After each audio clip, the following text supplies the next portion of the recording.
ucapkan terima kasih kepada Bapak Ibu hadirin sembari diiringi hujan langit Jakarta. Selanjutnya marilah kita ikuti diskusi permasalahan penyusunan laporan keuangan Kementerian Lembaga yang akan dipandu oleh Bapak Sahrul Fatah Nawawi, Kepala Seksi Bimbingan Akuntansi 3. Kepada Bapak Sahrul Fatah Nawawi, kami persilakan.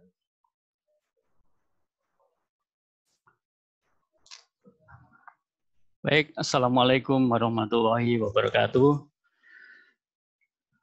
Bapak Ibu yang berbahagia, yang saya hormati Bapak Ibu Kepala Bagian Keuangan, BUMN, Umum, Kepala Kasubag Keuangan Akuntansi, dan para penyusun laporan keuangan dari seluruh kementerian lembaga, termasuk eselon 1 yang siang hari ini dengan senang sekali kita bisa bersama untuk mendiskusikan permasalahan-permasalahan di dalam penyusunan laporan keuangan. Bapak Ibu sekalian, acara ini kami desain sedemikian rupa dengan mempertimbangkan efektivitas acara. Kami menyelenggarakannya hanya sampai dengan jam 12 ya, setengah hari, diselenggarakan 2 hari. Karena kami memandang apabila ini diselenggarakan sampai dengan sore tentu tidak efektif, banyak yang ngantuk dan lain sebagainya. Dan oleh karena ini Bapak Ibu, konsekuensinya materi-materi yang kita ingin sampaikan ini juga kami pilihkan. Mana materi-materi yang sekiranya Bapak Ibu perlukan, khususnya di dalam penyusunan KKL semester 1 ini.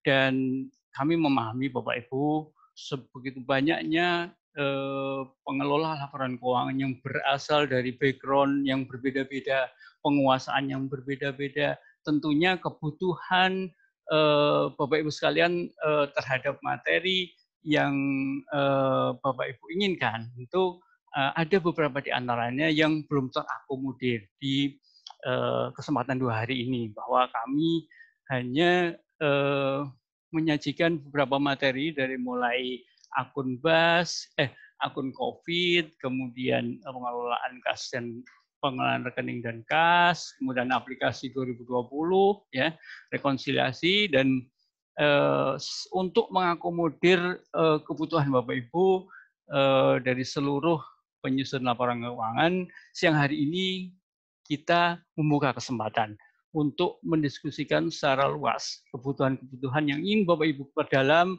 Bapak Ibu silahkan menyampaikan pertanyaan, sharing, keluhan, komplain barangkali Bapak Ibu. Kita jadikan ini sebagai masukan untuk perkembangan perbaikan terhadap baik proses bisnis maupun sistem aplikasi yang mungkin terjadi yang selama ini masih menjadi masih terdapat kekurangan-kekurangan. Bapak Ibu, tanpa berpanjang lebar agar waktu kita efektif, saya persilahkan Bapak Ibu yang mempunyai unek-unek untuk menyampaikan pertanyaan. Di sini sudah ada beberapa yang raise hand. Ada Bapak Leonard dari KL apa ini 104 apa ya?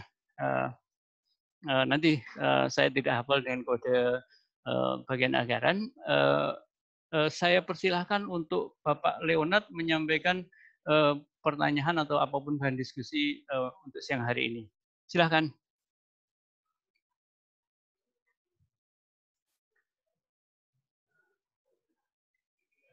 Halo, Bapak Leonard. Tolong untuk unmute sudah dibuka. Baik, karena belum terhubung dengan Pak Leonard, untuk sementara saya alihkan kepada Pak Marwan Idris dari BA 066. Silakan Pak Marwan Idris. Selamat siang, Assalamualaikum warahmatullahi wabarakatuh. Terima kasih Pak narasumber, Pak moderator. Kami ingin menanyakan berkaitan dengan pencatatan pengadaan COVID-19 ini. Yang jadi permasalahan bahwa COVID-19 itu sudah dilaksanakan pengadaannya, namun demikian belum dilakukan revisi. Bagaimana perlakuan akuntansinya, Pak? Mohon penjelasan. Terima kasih. Baik.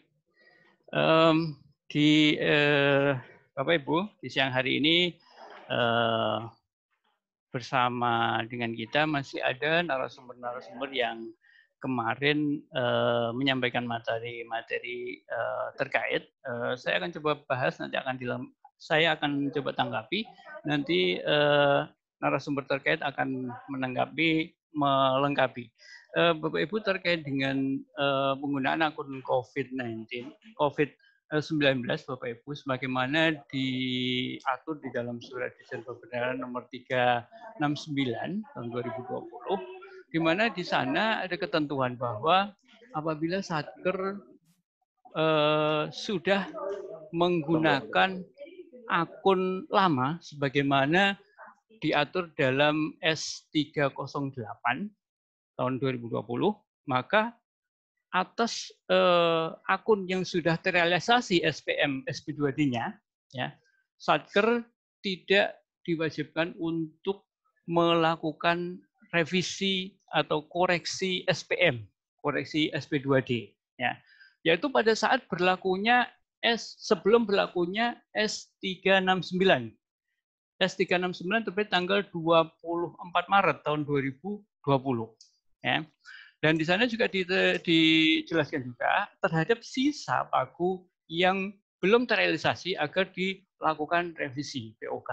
Nah, jadi semenjak berlaku S369 maka Satker harus melakukan revisi, termasuk Satker yang terlambat melakukan revisi. Jadi pasca tanggal tersebut sudah merealisasikan sudah terbit SP2D, maka agar dilakukan revisi dan SPD-SPD terkait itu diajukan ralat permohonan perbaikan akunnya kepada KPPN Mitra Satker.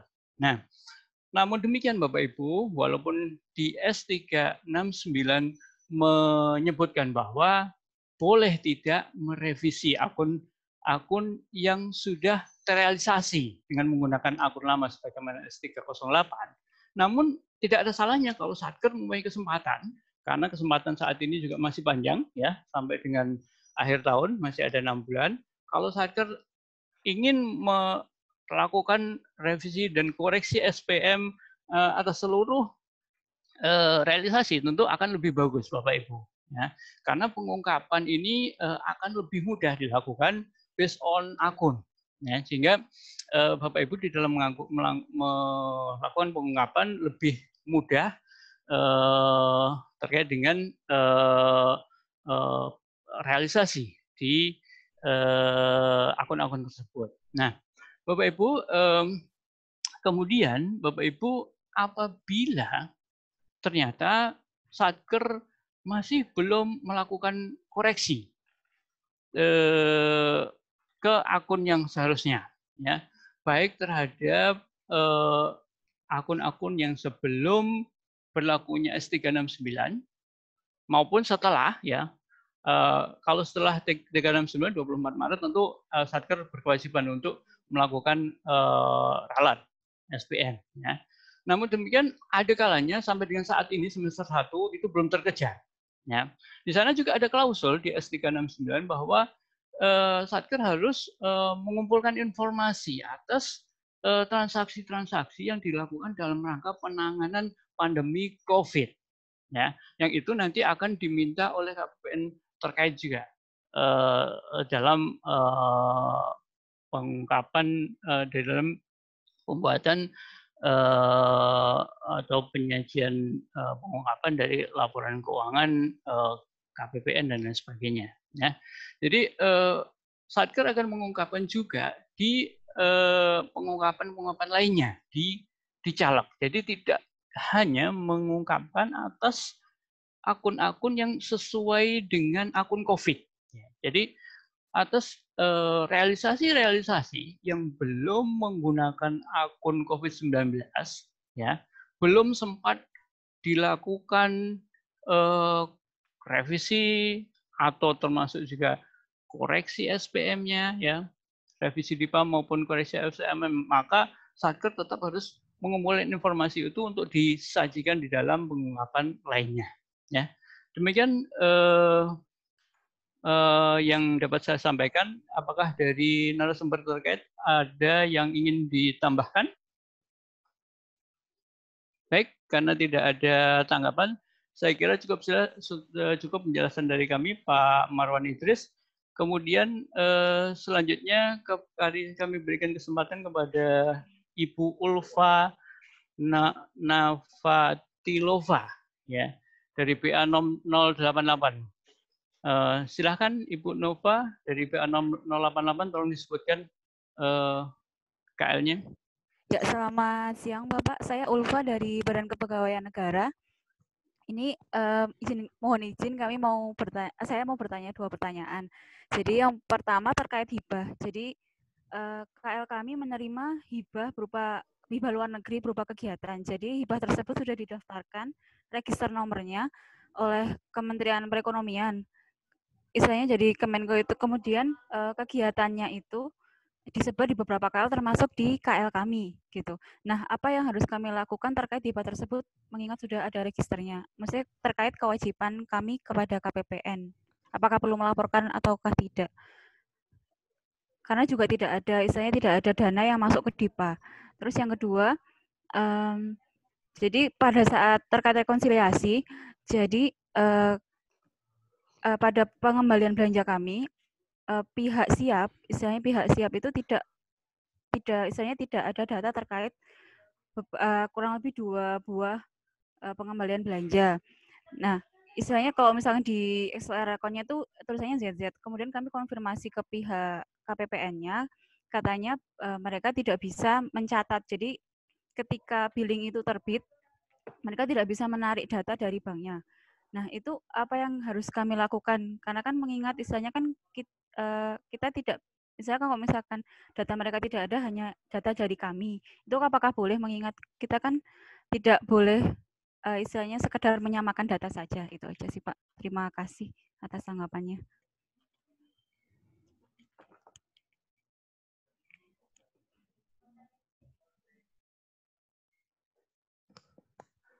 Baik, terima kasih Ibu Ulfa dari BKN ya Bu ya. Terkait dengan pertanyaan hibah, jadi di sini Bapak Ibu ada beberapa KL yang bertindak sebagai executing agency, sebagai penerima hibahnya adalah salah satu KL, tapi dalam pelaksanaannya didistribusikan di beberapa KL ya. Jadi atas hibah ini apabila MOU-nya hanya tunggal, ya MOU-nya hanya tunggal Bapak Ibu, ya tidak ada turunan dari MOU itu, ya kadang-kadang ada turunan, diturunkan kepada KL atau satker terkait, ya. Apabila di sini hanya tunggal, ya di mana di sini adalah dalam hal ini Kemenko Perekonomian, ya maka pihak yang seharusnya mengajukan register sampai dengan pengesahannya adalah KL tersebut, ya, yang menandatangani surat perjanjian hibahnya tadi, ya. Namun demikian kalau nanti ternyata ada kebijakan untuk menurunkan, itu bisa saja Bapak Ibu. Bapak Ibu nanti juga terlibat di dalamnya menandatangani MOU untuk sebagai dasar pengajuan register hibah ke DJPPR dalam hal hibah luar negeri atau ke Kanwil Ditjen Perbendaharaan dalam hal hibah dalam negeri. Ya, terkait hibah demikian. Jadi dalam hal registernya tadi itu hanya ada di Kementerian Perekonomian, maka seluruh proses akan diselesaikan di Kementerian Perekonomian dengan koordinasi seluruh satker pelaksana kegiatan tersebut.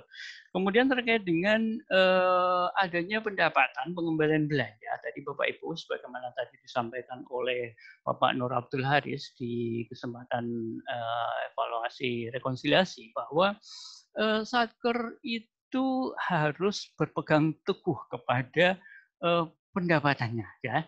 Jadi harus istiqomah Bapak Ibu. Kalau memang punya pendapatan harus dipegang gitu. Jangan takut sama KPPN, misalnya saya punya pendapatan KPPN kok nggak ada. Waduh, gimana ya? Ya sudah saya delete saja dari Saibel saya agar lancar rekonnya bisa terdetek ya. Apapun itu Bapak Ibu kalau punya dokumen sumber pendapatan, maka Bapak Ibu harus teguh di situ, sampaikan ke KPPN bahwa kami mempunyai pendapatan ini ya. Dan tidak perlu khawatir Bapak Ibu kalau di data siap, di data BUN ya KPPN itu belum ada data Bapak Ibu. Karena itu mungkin terjadi karena khususnya di akhir-akhir periode itu pada saat banyak sekali transaksi yang terjadi di sana, ada antrian masuk ke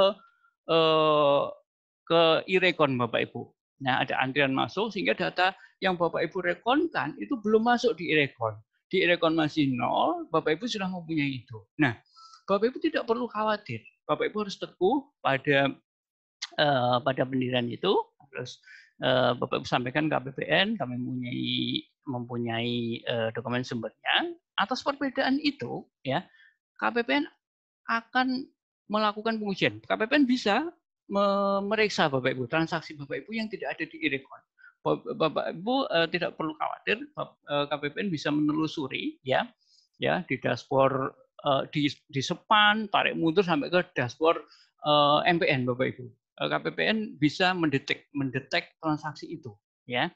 Jadi apabila di ketentuan PMK 104 ya yang mengatur terkait rekonsiliasi, apabila terdapat perbedaan data yang disebabkan oleh siap ya, yang disebabkan oleh BUN ya, maka BAR tetap harus diterbitkan Bapak Ibu ya, tetap harus diterbitkan. Jadi Bapak Ibu tidak usah khawatir. Dengan selisih tadi KPPN tetap akan menerbitkan ya dengan catatan. Nanti ada selisih, tidak apa-apa. Ini sebenarnya selisih temporer ya. Justru kami berterima kasih Bapak Ibu ya.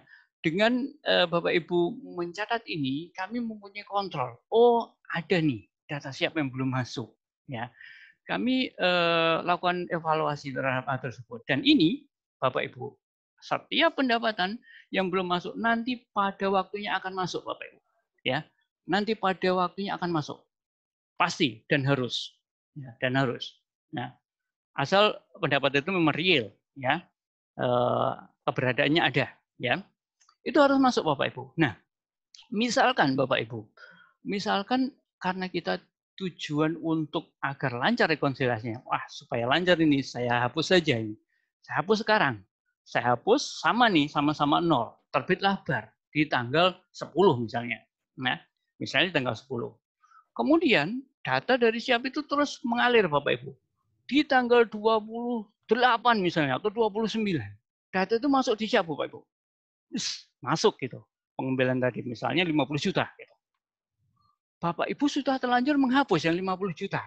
Ya, di SAIBA Bapak Ibu dihapus otomatis di e-rekon kosong ya. Sementara di kolom siap masuk Bapak Ibu 50 juta. Di tanggal 28 di mana LKKL semester 1 sudah siap disusun. Bapak Ibu tidak mungkin lagi boleh mengupload barangkali itu ya. Di hari itu karena kalau Bapak Ibu mengupload lagi ya udah nggak ada kesempatan untuk menyusun LKKL ya. Jadi Bapak Ibu itu sebagai gambaran begitu pentingnya Bapak Ibu mempertahankan setiap pendapatan maupun belanja yang Bapak Ibu miliki ya, seluruh dokumen seluruh transaksi yang dilakukan rekonsiliasi tidak terlepas pada pendapatan belanja termasuk kalau ada kas-kas, pengesahan hibah dan sebagainya ya. Jadi itu semua. Jadi Bapak Ibu tidak perlu khawatir atas rekonsiliasi ini, walaupun saat ini tidak sama, nanti pada waktunya akan sama. Indah pada waktunya, ya Bapak Ibu ya. Demikian saya kira sudah cukup jelas atas penjelasan tersebut. Melangkah ke pertanyaan berikutnya. Saya berikan kesempatan kepada Ibu Rohiyatun dari BA 082 dari Badan Informasi Geospasial. Silakan Ibu Rohiyatun. Ya, baik. Terima kasih Pak. Suara saya terdengar ya? Terdengar, silakan. Izin untuk menanyakan terkait akun COVID, Pak. Saya Rohyatun dari Badan Informasi Geospasial dari APIP. Dari beberapa waktu terakhir ini, kami di BIG muncul isu baru, Pak, terkait sama akun COVID ini. Ada perbedaan persepsi menafsirkan surat S369. Jadi kalau yang kami pahami sebagai APIP untuk yang akun diatur di S369 itu mengakomodir semua kegiatan dalam rangka mengakomodir semua biaya yang dapat dianggarkan di DIPA selama masa pandemi ini. Misalnya pembayaran jasa profesi untuk pelaksanaan webinar, atau misalnya pembayaran jasa profesi untuk FGD tapi dilaksanakan secara telekonferensi seperti itu, Pak. Nah, cuman kemarin itu muncul informasi bahwa akun yang di 369 itu hanya untuk khusus penanganan COVID. Misalnya untuk benar-benar khusus untuk yang terkait COVID gitu. Nah, ini mohon kejelasannya, Pak, apakah pemahaman yang kita pahami selama ini sudah betul, atau memang yang betul itu yang hanya terkait COVID saja. Misalnya untuk pembayaran narasumber yang kami lakukan selama ini, yang terkait sama untuk pembayaran jasa prof sesuai tusi kami, itu tidak boleh menggunakan akun itu, atau kita sudah betul selama ini pakai akun itu. Terus untuk yang kedua pertanyaannya, untuk yang Sakti, BIG kan saat ini sudah pakai Sakti tapi hanya untuk modul penganggaran. Nah, itu apakah ada untuk APIP untuk dapat juga melihat data-data di modul penganggaran itu, Pak? Terima kasih. Baik, terima kasih Ibu Rohyatun dari PIG. Terkait dengan penggunaan akun COVID sebagaimana S369. Sebagaimana kemarin sudah diulas, disampaikan oleh narasumber Bapak Yongki Andrea, di mana akun tersebut memang diperuntukkan dalam rangka penanganan pandemi COVID. Dengan menggunakan akun itu, nanti pemerintah akan bisa menyajikan informasi berapa sih biaya yang dikeluarkan, ya, pendapatan dan biaya yang berapa yang dikeluarkan untuk penanganan COVID ini, ya. Dari dasar itu Bapak Ibu bisa memahami bahwa atas penggunaan tadi ada salah satunya disampaikan dengan jasa profesi, ya, rapat-rapat yang dilakukan Fitcon, ya. Jadi kalau yang dibahas memang dalam rangka penanganan COVID, ya, ada kaitannya dengan penanganan COVID, maka menggunakan akun COVID. Tetapi kalau yang dibahas sama sekali bukan terkait dengan penanganan COVID, maka menggunakan akun sebagaimana sebelumnya, ya. Jadi akun sebelumnya itu masih tetap berlaku, Bapak Ibu, ya. Jadi jasa profesi yang digunakan juga masih menggunakan akun sebelumnya, ya. Kecuali memang dia yang bersangkutan adalah memang ahli di dalam didatangkan dalam rangka memberikan pencerahan, masukan terkait dengan penanganan COVID tadi. Topik dari pembahasan ini adalah penanganan COVID, ya. Jadi saya kira sudah jelas itu memang diperuntukkan dalam rangka penanganan pandemi COVID. Kemudian terkait dengan Sakti, Bapak Ibu. Nah, sebagaimana tadi dibahas, saat ini sudah ada 7 KL yang melaksanakan Sakti, ya, dan tentu atas 7 KL itu 5 piloting, 5 KL baru, di mana mereka sudah menggunakan semuanya, ya, dari seluruh jajaran, ya, mulai dari KPA, PPK, dan seterusnya sampai dengan APIP tentunya. APIP memegang peranan penting di dalam mengawal kualitas, mengawal keberlangsungan penggunaan pengelolaan anggaran hingga pelaporan keuangan, Bapak Ibu. Oleh karenanya APIP tentu harus diberikan akses, ya.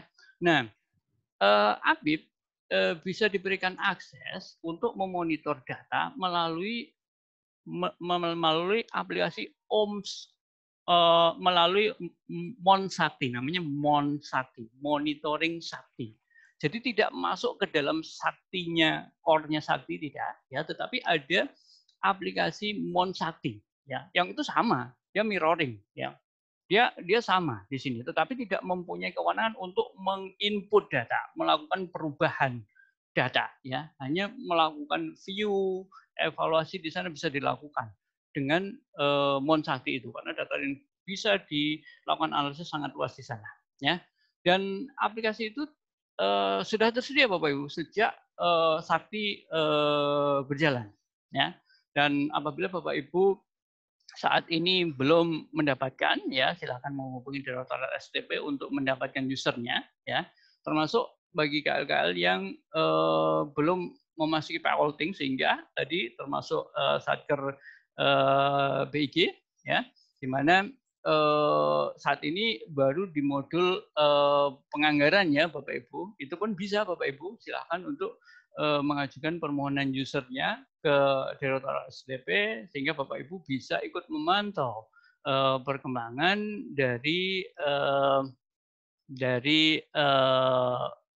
pelaksanaan khususnya perencanaan maupun penganggaran. Ya Bapak Ibu, ini di layar disimulasikan aplikasi Monsakti, ya. Jadi di sini luas sekali Bapak Ibu bisa mengeksplor data di Monsakti dengan maksimal, ya. Dan kalau di tayangan di sini adalah seluruh kementerian, ya, karena kami sebagai pengelola, ya. Tapi kalau Bapak Ibu tentu hanya KL Bapak Ibu sekalian, ya, yang nampak di sini, ya. Kalau BG, BIG saja yang ada di sini, ya, sesuai dengan kewenangan Bapak Ibu sekalian, ya. Saya kira sudah cukup jelas Bapak Ibu. Apabila di sini ada narasumber yang masih mendampingi kita, apabila ada tambahan, saya persilahkan. Izin Pak Sarul mau menambahkan Pak Sarul. Baik, ada tambahan dari Pak Haris, silakan. Oke, terima kasih atas pertanyaannya terkait dengan penggunaan akun COVID tadi. Tadi sudah dijelaskan panjang lebar oleh Pak Sarul terkait dengan penggunaan akun COVID. Intinya Bapak Ibu, dalam hal sesuai dengan surat S369, Bapak Ibu peruntukannya tidak sesuai, dapat dilakukan koreksi. Nah, semangat dari S369 ini kan Bapak Ibu harap dilakukan penggunaan akun ini untuk mengidentifikasi, tadi disampaikan berapa sih biaya yang telah dikeluarkan oleh pemerintah dalam penanganan COVID tersebut. Karena Bapak Ibu, gaung dari pemerintah ini kan sudah mengalokasikan 695 triliun. Nah, dalam hal Bapak Ibu tidak menggunakan akun yang tepat, ya, saat ada pembandingan alokasi dengan dana sebesar itu, dengan realisasi seperti ini, kan akan terjadi bias. Gitu ya. Jadi dalam hal surat S369 Bapak Ibu ada kalimat tidak dilakukan koreksi SP2D. Semangatnya adalah saat itu adalah Bapak Ibu agar tidak menghambat pelaksanaan realisasi anggaran. Dan perlu diingat Bapak Ibu, mekanisme koreksi SPM SP2D ini membutuhkan waktu dan beberapa pihak. Gitu ya. Bukan dilarang untuk melakukan koreksi. Diharapkan memang Bapak Ibu dalam periode tertentu Bapak Ibu bisa melakukan koreksi SPM SP2D yang mungkin sudah dilakukan realisasi tetapi masih menggunakan akun yang lama. Kami diharapkan memang melakukan koreksi. Tapi saat Bapak Ibu melakukan koreksi, Bapak Ibu agar memperhatikan jadwal-jadwal yang telah ditentukan oleh KPPN terkait dengan contoh misalkan penyampaian LPJ dan sebagainya. Karena apa? Koreksi SPM SP2D tersebut sangat tergantung juga dengan penyajian di aplikasi Silabi atau output yang dilaksanakan oleh bendahara dalam hal ini LPJ. Kalau Bapak Ibu melakukan koreksi di bulan Maret, otomatis kan LPJ yang dilakukan oleh bendahara berarti di bulan Mei, bulan April, dan bulan Maret kan harus dibuka berita acaranya, dan akhirnya kan membutuhkan waktu tambahan untuk melakukan koreksi. Nah, dalam hal ini Bapak Ibu, kami meminta Bapak Ibu untuk melakukan koreksi ini, memperhatikan hal-hal tersebut juga, supaya Bapak Ibu, kalau memang supaya tidak menghambat bendahara untuk menyampaikan laporan-laporan, khususnya LPJ, karena ini terkait dengan penangguhan SPM ataupun penerbitan SP2D di KPPN. Itu aja Pak Sarul, terima kasih. Bagi satu. Baik, terima kasih atas tambahan penjelasan dari Mas Haris. Saya ingin menambahkan lagi terkait dengan akun COVID, ya. Bapak Ibu tadi disampaikan, jadi tidak dilarang Bapak Ibu, ya, untuk jadi diperkenankan untuk tidak mengkoreksi atas akun yang sebelum berlakunya S369. Tetapi ya apabila Bapak Ibu berkenan atau berkenan untuk melakukan revisi, itu tentu lebih bagus ya, karena kesempatan juga masih ada 6 bulan. Dan satu lagi Bapak Ibu, ada catatan Bapak Ibu ya, terkait dengan pengumpulan informasi tadi Bapak Ibu, pengumpulan informasi terhadap realisasi yang belum menggunakan akun COVID ya. Ini Bapak Ibu perlu pahami bahwa di LRA akan menyajikan realisasi sesuai dengan akunnya ya. Tetapi Bapak Ibu untuk di LO, laporan operasional ya, Bapak Ibu harus melakukan penyesuaian ya. Bapak Ibu harus melakukan jurnal penyesuaian ya atas transaksi-transaksi yang belum menggunakan akun COVID agar penyajian LO sesuai ya. Dan itu Bapak Ibu diatur di S555 tahun 2020, di mana di dalamnya terlampir panduan teknis yang Bapak Ibu bisa baca lebih detailnya ya. Demikian tambahan sedikit terkait dengan akun COVID. Barangkali dari narasumber yang lain masih ada yang ingin ditambahkan? Tidak ada? Baik. Mas Agung, ini saya lihat nampak di layar Mas Agung narasumber Sakti. Ada yang ingin ditambahkan? Belum ada Pak Sarul. Baik, oke. Terima kasih. Kita lanjutkan ke pertanyaan berikutnya. Ya, di sini ada Ibu Isna Rahayu dari BA 040 Pariwisata, Kementerian Pariwisata ya, kementerian baru ini ya. Bukan, maksudnya yang baru melakukan reformasi undang-undang. Saya persilahkan Ibu Isna Rahayu untuk menyampaikan pertanyaan maupun bahan diskusinya. Silakan. Iya Pak, selamat siang. Gini Pak, harus video ya Pak?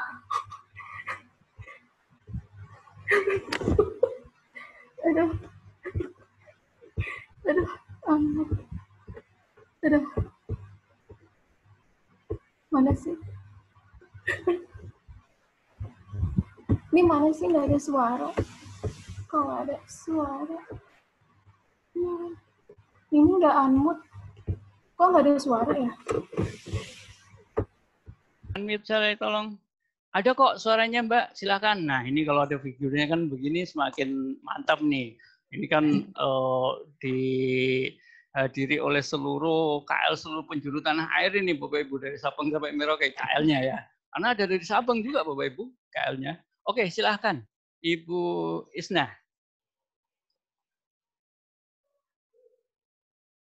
Silakan, tadi sudah ada suaranya Ibu Isna. Ibu Isna Rahayu tadi kami sudah tangkap. Sekarang unmute, tolong diklik unmute-nya Bu Isna. Diklik di pojok kiri bawahnya. Di situ host sudah mengizinkan untuk unmute. Ada suara? Sudah ada, bisa. Sudah diterima suaranya, silahkan. Ini Pak, jadi di satker kami itu kan, ada pengisian capaian output kan, dia berasal dari, jadi pertama itu kita kan kena perubahan struktur. Jadinya itu sebagian beberapa biro itu realisasinya sudah 100%. Dan yang kedua itu dia ada juga dana titipan dari Bekraf, di mana realisasinya sudah 100%. Nah, saat kemarin Rekon Mei, mereka bingung. Karena untuk masing-masing PPK ini, aplikasi untuk SAS-nya, mereka PPK-nya udah nggak ada. Karena kan kayak Bekraf sendiri kan udah gabung dengan pariwisata, terus untuk PPK yang sudah lama itu PPK-nya udah nggak ada, sudah ditimpa dengan PPK yang baru. Apa kira-kira untuk rekon selanjutnya itu mereka tetap harus melakukan pengisian capaian output ya Pak? Terus yang selanjutnya, kemarin itu kan saya melakukan pengisian capaian output. Nah, setelah saya menerima dari operator SAS-nya, dari masing-masing PPK, itu nilainya 0 untuk kode kegiatan dan juga output-nya. Akhirnya saya isi di tabel referensi. Nah, karena lagi WFH, saya itu mengerjakannya di laptop. Nah, begitu sampai di kantor, saya coba pindah ke komputer. Saya backup dan juga saya restore. Tetapi untuk nilainya itu kembali 0. Akhirnya saya isi ulang tabel referensinya. Jadi kode kegiatan, kode output, dan realisasinya itu terisi kembali. Apakah setiap kali saya berpindah laptop itu tabel referensinya harus diisi kembali? Gitu aja Pak, makasih banyak. Baik, terima kasih Ibu Isna dari pariwisata. Terkait dengan pengisian capaian output, ya tadi disampaikan bahwa ya kalau Kementerian Pariwisata ini karena di dalamnya tergabung Kementerian Badan Ekonomi Kreatif ya, lembaga Badan Ekonomi Kreatif yang bergabung ke pariwisata, di mana sepemahaman saya ya bergabungnya itu sejak tahun 2020, di mana DIPA tahun 2020 itu seluruhnya merupakan KPA baru. Ya, saya masih bertanya-tanya, ini DIPA yang mana kok masih PPK ya, PPK lama ya. Ini kok masih PPK lama? Ini yang mana ya? Harusnya untuk tahun 2020 semua sudah menggunakan PPK baru ya. Atas capaian output tentunya seluruhnya harus direkam, Bapak Ibu ya, harus direkam sesuai dengan realisasi sebagaimana DIPA terkait ya. Ini kan melaporkan capaian output tahun 2020 ya. Oleh karenanya apabila tadi ada pertanyaan, ini masih PPK lama, saya belum menangkap ini di mana pergantiannya ini. Mestinya menurut saya 2020 itu sudah PPK baru, walaupun sementara ada PPK lama ya. Ada PPK lama, kemudian ada PPK baru, ada penggantinya di tengah. Tetapi DIPA-nya itu DIPA 2020 ya. DIPA-nya saya tolong digarisbawahi, DIPA-nya. DIPA-nya adalah 2020, di mana ini harus direkam semuanya. Apabila PPK yang lama belum melakukan perekaman atas DIPA tahun 2020, maka PPK baru yang menyelesaikan ya, melaporkan atas capaian-capaian yang belum sempat terinput ya. Kemudian terkait dengan perekaman yang muncul 0 ya, ini cukup teknis, mungkin nanti kami perlu dukungan data lebih detail untuk dikirimkan backupnya ya, untuk dilakukan analisis lebih lanjut. Tetapi untuk sementara saya memberikan tanggapan bahwa atas 0 ini kita belum mengidentifikasi dengan belum dapat mengidentifikasi secara pasti. Tapi kalau tadi disampaikan bahwa di sana belum ada referensi, ya tentu kalau belum ada referensi tentu antara input dengan referensi nggak akan nyambung, maka sehingga data itu tidak bisa ditampilkan. Pada saat memanggil referensi tidak ada, tentu data itu tidak bisa ditampilkan ya. Antara aplikasi dan referensi itu harus lengkap ya. Aplikasi dan referensi harus seiring ya. Kalau belum ada referensi, referensinya harus dilengkapi ya. Itu selebihnya nanti ada tambahan dari narasumber yang lain. Ada tambahan mungkin dari Pak Haris ya. Silakan Pak Haris untuk menambahkan. Oke, terima kasih Pak Sarul terkait dengan pertanyaan dari pariwisata terkait dengan referensi tadi ini ya.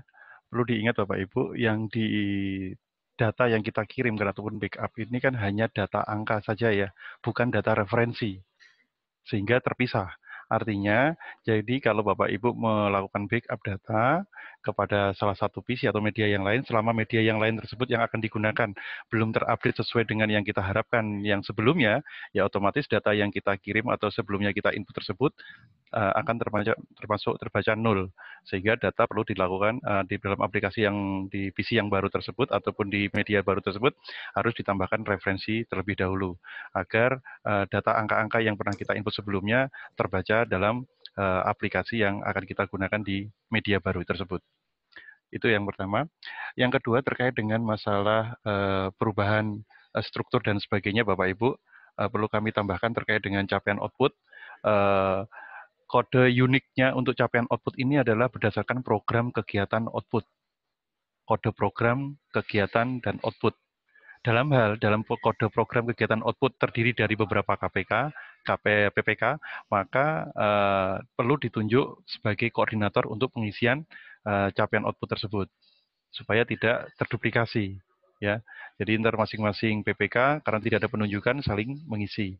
Kalaupun tidak ada, paling tidak ada penunjukan atas kegiatan-kegiatan yang dihasilkan atas output tersebut. Jadi supaya tidak tumpang tindih.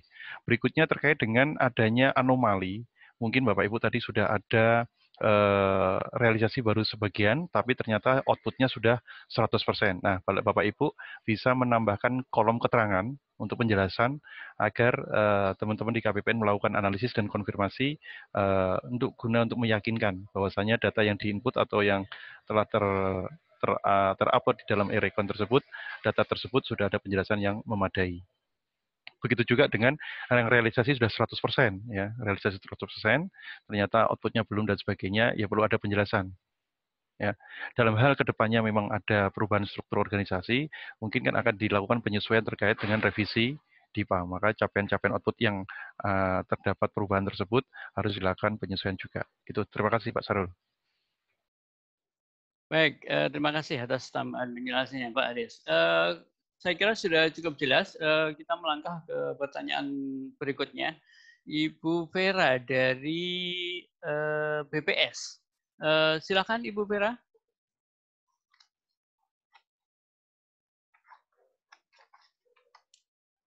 Ya baik, makasih Pak atas kesempatannya. Masih ada kaitan dengan akun COVID Pak, terkait pengadaan di tanggal wastafel. Saya kok putus-putus ya? 308 itu kan akun belanjanya. Halo? Suaranya full? Kedengeran nggak Pak? Mohon maaf. Mohon maaf, suaranya putus-putus, diulang. Saya tidak bisa menangkap. Mohon maaf, diulang. Ya, terkait pencatatan wastafel Pak. Baik. Di S308 itu kan akunnya untuk yang nilai di atas 1 juta ya, sama dengan 1 juta itu belanja modal peralatan mesin, sedangkan untuk yang kurang dari 1 juta itu belanja pemeliharaan gedung. Nah, untuk yang S396 itu belanja pemeliharaan gedung COVID. Nah, untuk pencatatannya itu untuk yang mencatat peralatan mesin, saya belum bisa menangkap ini suaranya. Putus-putus.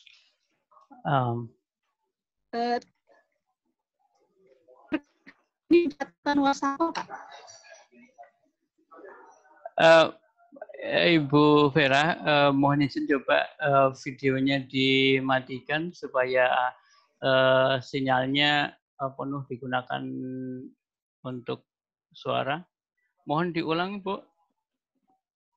Ya, terkait pencatatan wastafel, Pak.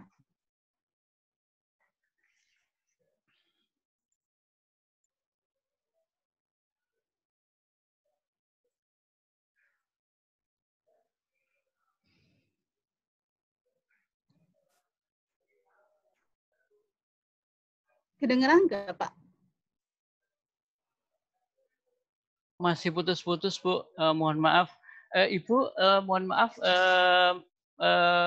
Coba kita tunda dulu, Ibu Vera. Barangkali di sana pas saat ini sinyalnya kurang bagus. Nanti beberapa menit kemudian barangkali Ibu bagus sinyalnya di sana, kami akan berikan kesempatan kembali. Mohon maaf Ibu, kami tidak bisa menangkap pertanyaan Ibu. Nanti kami akan berikan kesempatan lagi, Ibu Vera. Kemudian saya berikan kesempatan kepada tadi Pak Haris Ustadz sudah pernah ya ini ya. Baik, tidak apa-apa. Pak Haris Ustadz dari ini dari sosial ya, Kemensos 027. Saya persilahkan Pak Haris.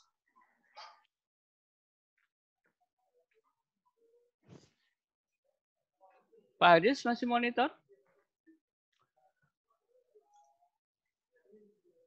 Nggak ada suara. Baik, karena Pak Haris tidak ada suara. Halo, Assalamualaikum. Oh ini, baik. Baik, Pak Haris. Silakan Pak Haris. Ya. Tolong videonya juga Pak Haris ditampilkan Pak Haris. Dan Biar kami kenal ini, agar kita kalau ketemu di jalan bisa saling menyapa gitu. ya Pak, saya Haris dari Dijen Kemensos. Assalamualaikum warahmatullahi wabarakatuh. Selamat siang. Ada narasumber ingin menanyakan tentang terkait kondisi capaian output itu kan sekarang dia sudah langsung koneksi otomatis ya Pak ya.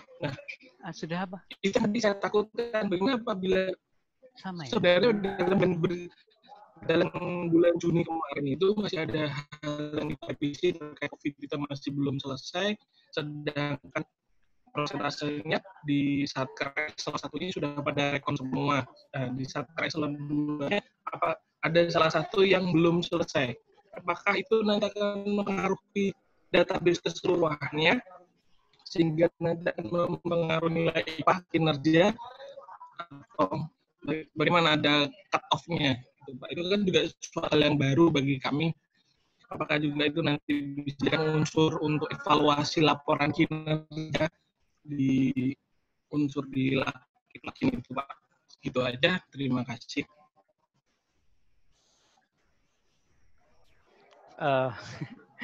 Bapak Ibu mohon maaf, saya sudah berusaha untuk menangkap pertanyaan Pak Haris. Saya sebenarnya di sini tanda tanya sebenarnya sinyal yang kurang bagus di kami atau di Pak Haris.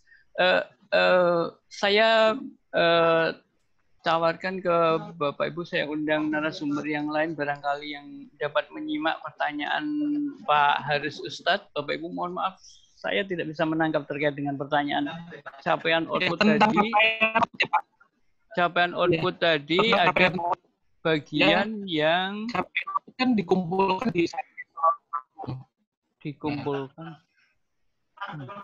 Baik, kami coba tanggapi Pak Haris. Ada beberapa yang belum selesai tadi, mungkin ada beberapa atau ada beberapa KPA di sana ya. Kok KPA, ya, maaf, betul, PPK. Betul. PPK, maaf. Ada beberapa PPK. PPK ada PPK 1 2 3 ya. Itu nanti PPK yang terakhir itu Pak Haris yang akan merangkum seluruh yang menginput. Jadi sistem penginputan di aplikasi SAS Bapak Ibu ini saling menimpa Bapak Ibu ya. Siapa yang paling akhir dia akan menimpa, sehingga di sini akan ditetapkan siapa KPI sebagai konsolidator Bapak Ibu ya. Semoga pertanyaan Pak Haris tepat seperti itu. Jadi ditetapkan saja secara mandiri. Jadi silakan dibahas masing-masing satker siapa nih yang ditunjuk sebagai PPK koordinator. Dia yang akan menginput terakhir dengan capaian total ya. Itu nanti data yang akan tersaji menjadi tepat ya. Mohon maaf barangkali pertanyaannya tidak tepat, barangkali ada narasumber lain yang sudah menangkap pertanyaannya lebih pas jawabannya. Bapak Ibu ada narasumber yang lain ingin menambahkan? Ini ada Pak Abdul Haris yang ingin menambahkan kembali. Silakan. Oke, terima kasih Pak Sarul. Mau menambahkan terkait dengan pertanyaan, semoga tidak salah tangkap Bapak Ibu. Terkait dengan untuk capaian output di bulan Mei Bapak Ibu, ini tidak, kami sudah mengkonfirmasi ke Direktorat Teknis yang menangani capaian output, bahwasanya ini tidak masuk di hitungan IPA. ya. Jadi karena memang ini tidak ada sanksi di bulan Mei rekornya, jadi masih perlu pembiasaan ya, karena sesuatu yang baru, karena di proses bisnis di KPPN juga ada perlu analisis hasil capaian output dengan konfirmasi atas Bapak Ibu yang telah dilakukan upload tersebut. Nah, terkait dengan pengisian untuk capaian output Bapak Ibu, kode uniknya Bapak Ibu, kami ulangi, kode uniknya adalah di kode program kegiatan output. Selama kode program kegiatan output terpisah, berarti kan antar PPK, berbeda PPK ini bisa menginput masing-masing, karena kode uniknya ada di program kegiatan output. Kecuali di dalam kode program kegiatan output tersebut lebih dari satu PPK, maka harus ditunjuk PPK selaku koordinator. Nah, kuncinya itu Pak ya. Jadi, bagaimana kalau memang ada satker yang misalkan ada yang terlewatkan dan sebagainya. Kalau sudah masuk dalam hitungan IKPA, ya masuk sebagai unsur penilaian. Akan terakumulasi dalam kementerian lembaga tersebut, mana data-data yang memang belum terkonfirmasi atas datanya tersebut. Jadi kami ulangi Bapak, kode uniknya di program kegiatan output. Selama kode program kegiatan outputnya berbeda, maka tidak akan lebih dari satu PPK pun nggak ada masalah. Ya, PPK-nya mungkin punya kode tersendiri. Tetapi kalau dalam kode program kegiatan output itu kodenya sama, maka harus ditunjuk sebagai PPK koordinatornya. Itu. Terima kasih Pak Sarul. Baik, semoga dapat menjawab pertanyaan Pak Haris Ustadz ya. Oke, ada konfirmasi dari Pak Haris sudah terjawab. Kemudian saya undang Ibu Rizky Riana dari BA 115 Bawaslu ya, dari Bawaslu. Silahkan Ibu Rizky Riana. Udah. Baik, terima kasih Pak. Kedengeran suaranya? Kedengaran, silahkan. Ya, saya dari APIP Bawaslu Pak. Ya, jadi kan Bawaslu untuk penyelenggaraan pilkada, ini kan tahapannya lanjut nih Pak, pilkada tahun 2020. Nah, jadi ini pertanyaan dari beberapa satker kami di provinsi sih, sama di kabupaten kota. Jadi atas dana hibah pilkada itu kan kami dapat dari Pemda, kemudian APBD tadi mekanismenya dilakukan APBN. Nah, atas atas dana hibah yang kita terima dari Pemda itu Pak, kita kan langsung ke bank-bank, biasanya bank Pemda lah, bank daerah. Nah, atas penempatan dana hibah tadi, beberapa bank itu memberikan reward-rewardnya itu beberapa bank dalam bentuk barang. Nah, di temuan kita pernah dapat temuan di tahun 2018. Nah, atas reward dari bank itu yang berupa barang itu seharusnya dilakukan register, kemudian dicatat di BMN, kemudian diajukan MPHL BJS ke KPPN. Nah, tahun ini kami akan melakukan seperti itu, tetapi beberapa satker kita di provinsi udah mengajukan, tetapi contohnya di Bali ya Pak. Contohnya di Bali udah mengajukan register atas penerimaan barang dari bank tadi, kemudian ditolak, kemudian ada surat dari Kanwil DJPB setempat juga yang menyatakan bahwa itu bukan kategori hibah sesuai dengan PMK 99 tahun 2017 tentang administrasi pengelolaan hibah. Nah itu seperti apa Pak? Karena kami dari APIP juga sebenarnya semangatnya bagaimana sih barang-barang yang kita terima tadi, baik dari Pemda ataupun dari bank itu tercatat pengadministrasiannya. Tetapi itu tadi, kalau jawaban dari Kanwil DJPB di Bali, itu bukan kategori hibah barang sehingga tidak perlu dilakukan register dan sebagainya. Padahal itu sama kasusnya dengan tahun 2018, kemudian kami direkomendasikan oleh BPK untuk melakukan register pencatatan di SIMEK BMN dan kemudian mengajukan MPHL BJS tadi ke KPPN. Nah, selanjutnya seperti apa Pak? Karena selain di Bali, kayaknya ada beberapa satker kami juga yang kasusnya sama. Cuman yang udah ada surat resmi balasan dari Kanwil itu Kanwil DJPB Bali. Seperti itu aja Pak. Terima kasih.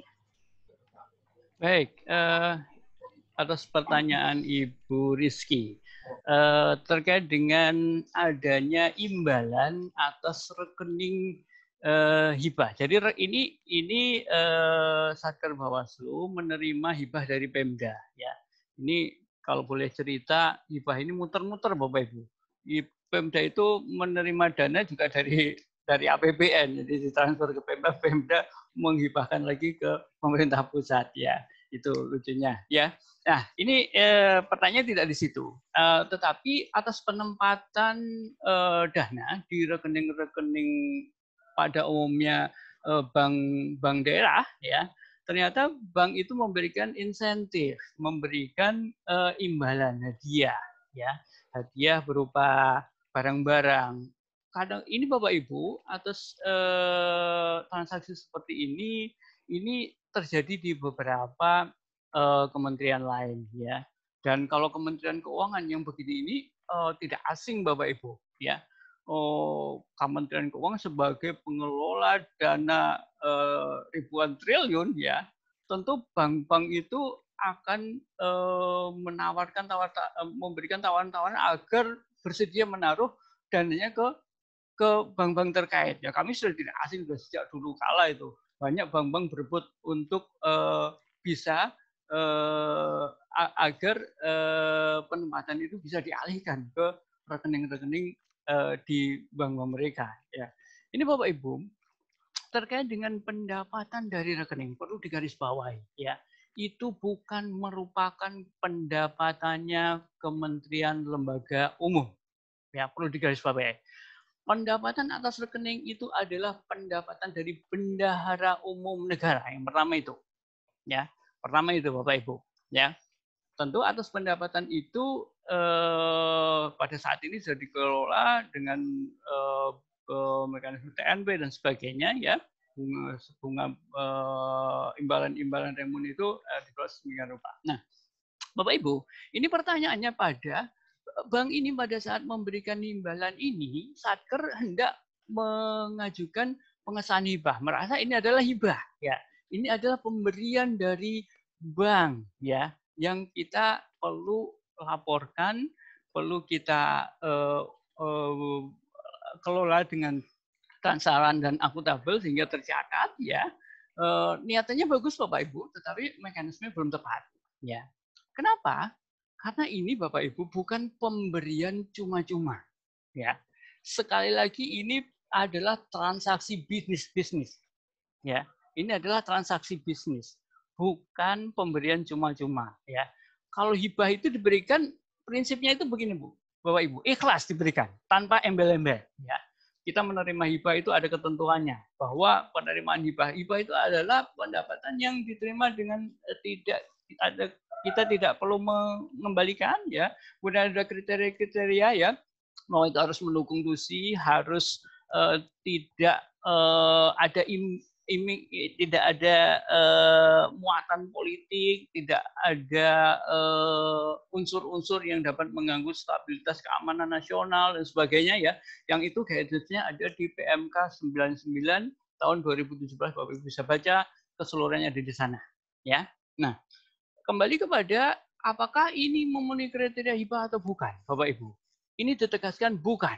Ini adalah transaksi bisnis yang bukan ikhlas diberikan. Misalkan Bapak Ibu, uang kita tidak ada di rekening bank itu tidak akan Bapak Ibu berikan kepada Satker, ya.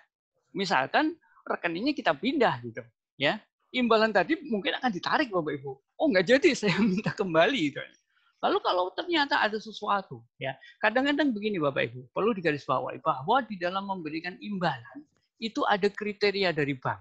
Bank menetapkan, saya akan memberikan imbalan, ya, tetapi Satker harus memenuhi ketentuan bahwa harus mempertahankan rekening ini dengan saldo minimum sekian dalam tempo waktu sekian.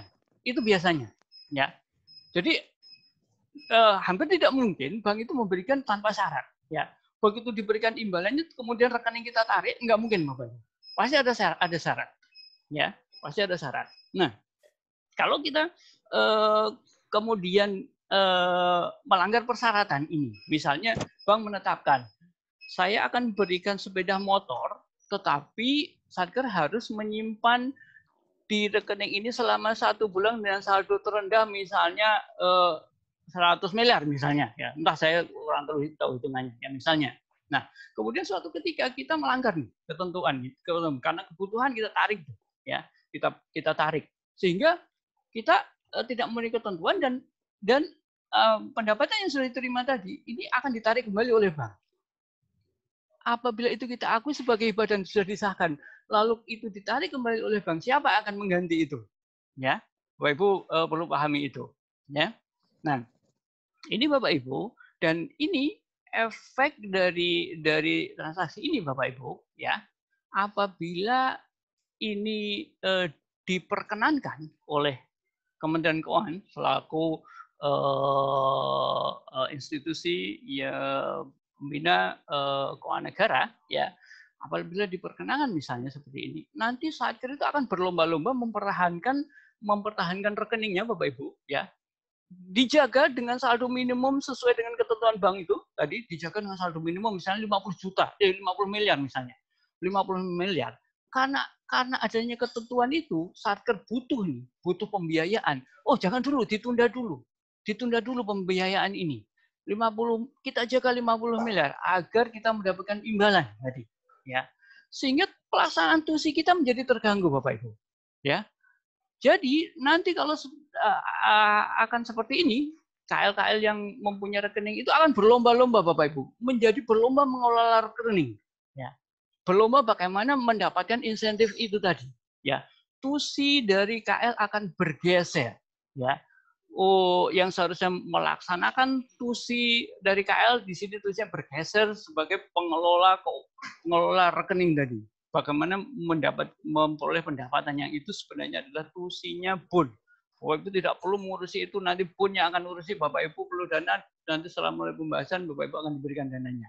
Ya, nah ini Bapak Ibu tentu berekses mendapatkan SSS negatif kalau ini terjadi dan diakui sebagai hibah, artinya dilegalkan sebagai hibah, ya Bapak Ibu.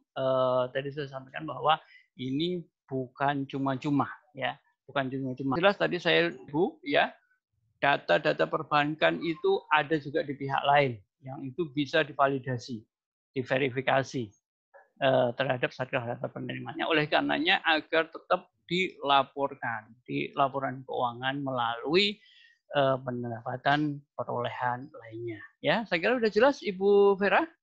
Ya, Ibu Rizky, mohon maaf Ibu Rizky. Tadi Ibu Vera kami lewati. Bapak Ibu, tanpa terasa sekarang sudah jam 1 lewat Bapak Ibu. Kami merencanakan ini selesai jam 12, ya. Ini sudah molor 1 jam, ya. Mohon maaf, kami tidak bisa menjawab seluruh pertanyaan, tetapi karena saya tadi janji kepada Bu Vera, karena gangguan sinyal untuk kembali menyampaikan pertanyaannya, saya persilahkan satu lagi Ibu Vera untuk menyampaikan pertanyaan terkait dengan akun COVID tadi yang saya tangkap terkait dengan pengadaan wastafel, ya, terhadap akun lama dan akun baru. Sepertinya saya duga-duga bahwa tidak konsisten, ya, kalau akun lama apa, akun baru apa gitu, ya. Tapi lebih jelasnya mohon diulangi. Tapi nanti kalau Ibu Vera tetap tidak kami tangkap, kami akan coba jawab atas informasi yang sedikit yang kami terima tadi. Silakan Bu Vera. Ya, baik Pak. Terdengar nggak Pak? Oh baik, ini terdengar jelas. Oke. Jadi untuk pencatatan BMN-nya bagaimana Pak? Apakah kita mengikuti kalau misalnya nilai di lebih dari atau sama dengan 1 juta itu di peralatan mesin, terus untuk yang di bawah 1 juta itu tidak kita input atau bagaimana Pak? Input. Baik. Wastafel ya Bapak Ibu. Bapak Ibu, kita lihat wastafelnya seperti apa, ya. Nanti akan ada penjelasan dari narasumber yang lain, ya. Wastafel ini bisa menjadi bagian dari gedung, ya. Tetapi kalau portable, ya, yang wastafel portable yang terpisah, ya, terpisah dari gedung yang bisa dipindah-pindah kemanapun, kan kita bentuknya macam-macam, ya Bapak Ibu, ya. Tergantung di Bapak Ibu. ini wastafelnya ini sedang dilekatkan kepada gedung atau ini merupakan portable yang bisa dipindah-pindah kemana-mana. Ya, ini ada perbedaan Bapak Ibu ya terkait dengan kapitalisasi. Ya, kalau wastafel ini melekat ke gedung berarti ini menjadi bagian gedung. Ya, sehingga kalau ini menjadi bagian gedung untuk diakui sebagai kapitalisasi itu batasnya adalah 25 juta ke atas. Ya, nah. Apabila di bawah 25 juta ke atas ini tidak mengkapitalisasi gedung itu, tidak menambahkan, tidak cukup material untuk meningkatkan, merenovasi, diakui sebagai renovasi gedung itu ya, tetapi hanya sebagai pemeliharaan ya Bapak Ibu, pemeliharaan gedung ya. Itu kalau dalam hal melekat ke gedung ya. Tetapi kalau wastafelnya itu portable ya, portable itu bisa dipindah kemana-mana. Tentu ini adalah peralatan dan mesin, Bapak Ibu, yang nilai kapitalisasinya berbeda, 1 juta, ya. Di mana wastafel tentu untuk kriteria diakui sebagai aset tetap peralatan dan mesin atau gedung itu kan syaratnya adalah mempunyai masa manfaat lebih dari 1 tahun, pasti ya. Wastafel kita sepakat, ya. Yang kedua adalah memenuhi kriteria, memenuhi batas minimum kapitalisasi, ya. Untuk peralatan dan mesin batas kapitalisasinya 1 juta. Ke atas ya. Nah, jadi kalau ini wastafelnya itu portable ya, maka ini batas kapitalisasinya 1 juta ke atas. Nah, nilainya berapa? Nilainya 1 juta ke atas, maka ini adalah aset tetap peralatan dan mesin. Tetapi kalau nilainya di bawah kapitalisasi, di bawah 1 juta, mungkin wastafelnya sederhana sekali ya, itu ya bentuknya juga sederhana ya, nilainya sehingga di bawah 1 juta, maka ini merupakan alat keperluan perkantoran ya. Nah, ini tergantung nanti ya. Ini kalau alat perkantoran ya, maka ini dialokasikan dari akun-akun ya, sebagaimana alat perkantorannya, misalnya 52111 dalam hal bukan dalam penanganan COVID ya.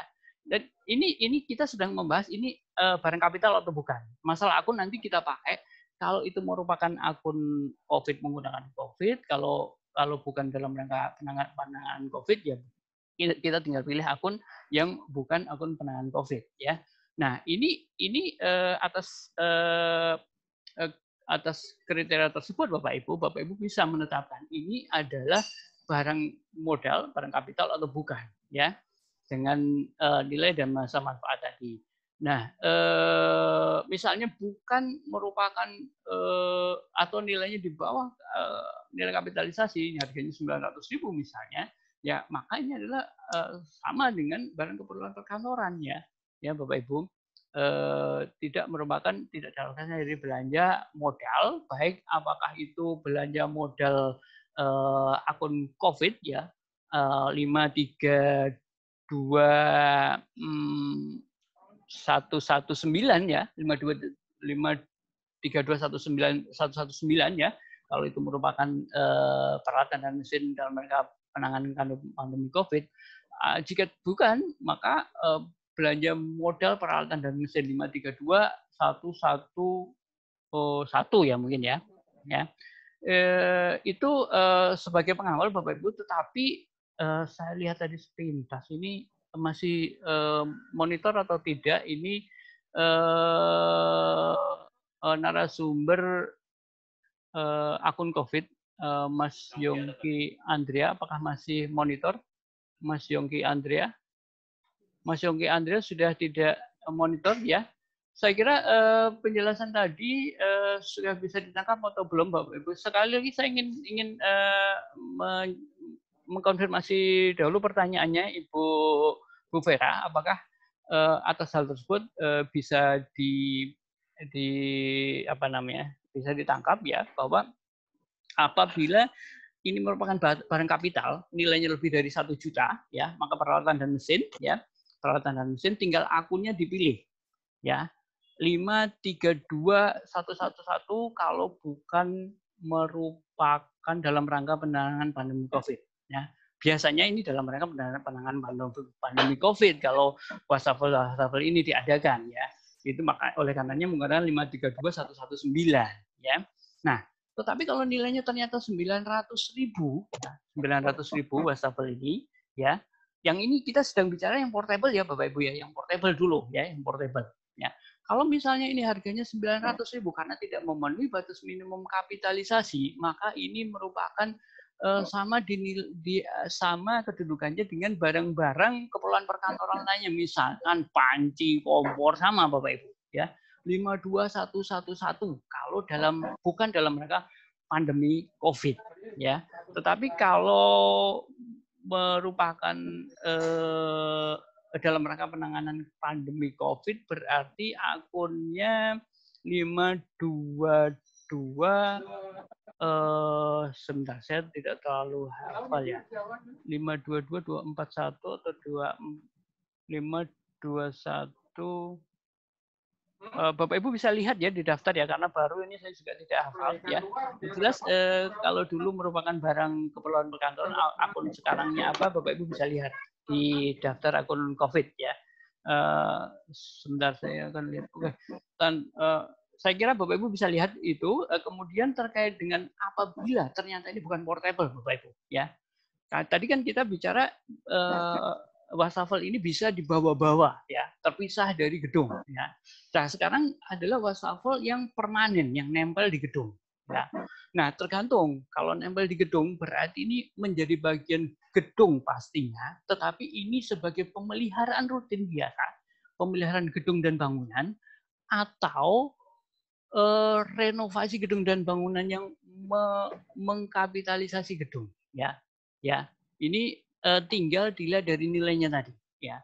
Kalau nilainya di bawah 25 juta, ini adalah pemeliharaan biasa 523 ya, 523 yang dalam rangka bukan pandemi Covid ya.